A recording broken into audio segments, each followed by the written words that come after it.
Police force যখন আবার সুন্দরভাবে তাদের কার্যক্রম শুরু করবে তখন আমরা সেনানিবাসে ফেরত যাব।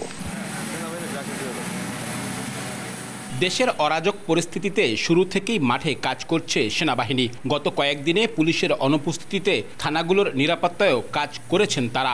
এমন পরিস্থিতিতে সোমবার বিকেলে খুলনায় এলেন সেনাপ্রধান জেনারেল ওয়াকারুজ্জামান। শেখ আবু নাসের স্টেডিয়ামে সেনাবাহিনীর অস্থায়ী ক্যাম্প পরিদর্শন ও সেনা সদস্যদের সঙ্গে মত বিনিময় করেন, দেন বিভিন্ন দিক নির্দেশনাও। তবে পুলিশ নিষ্ক্রিয় থাকায় কাজ করা অনেকটা কঠিন ছিল জানিয়ে সেনাপ্রধান বলেন, পুরো পরিস্থিতি সেনাবাহিনী নিয়ন্ত্রণে এনেছে।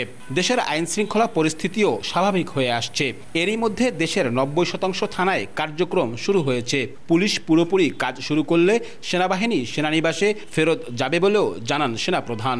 এখন আমরা চেষ্টা করছি পুলিশ ফোর্সকে বিভিন্ন থানায় তাদেরকে আবার কর্মক্ষম কার্যক্রম করে গড়ে তোলা, পুলিশ যেন আবার অ্যাক্টিভ হয়, এটার জন্য আমরা প্রোটেকশন দিচ্ছি তাদেরকে। পুলিশ ফোর্স যখন আবার সুন্দরভাবে তাদের কার্যক্রম শুরু করবে তখন আমরা সেনানিবাসে ফেরত যাব।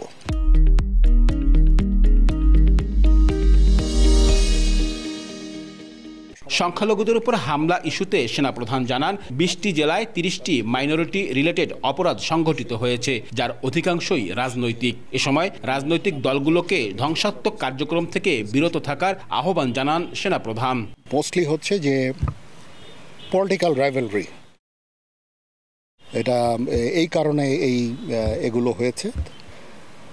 আমি আশা করি যে এই জিনিসগুলো আবার নর্মাল হয়ে আসবে এবং আমি অনুরোধ করব সমস্ত রাজনৈতিক দলগুলোকে তারা যেন শান্তিপূর্ণভাবে তারা তাদের কার্যক্রম চালিয়ে যাক। এর আগে সেনাপ্রধান খুলনার বিভাগীয় প্রশাসন, জেলা প্রশাসন, ডিআইজি, কেএমপি কমিশনার সহ ঊর্ধ্বতন সরকারি কর্মকর্তাদের সঙ্গেও বৈঠক করেন। আব্দুল্লাহ আল মামুন রুবেল, সময় সংবাদ, খুলনা।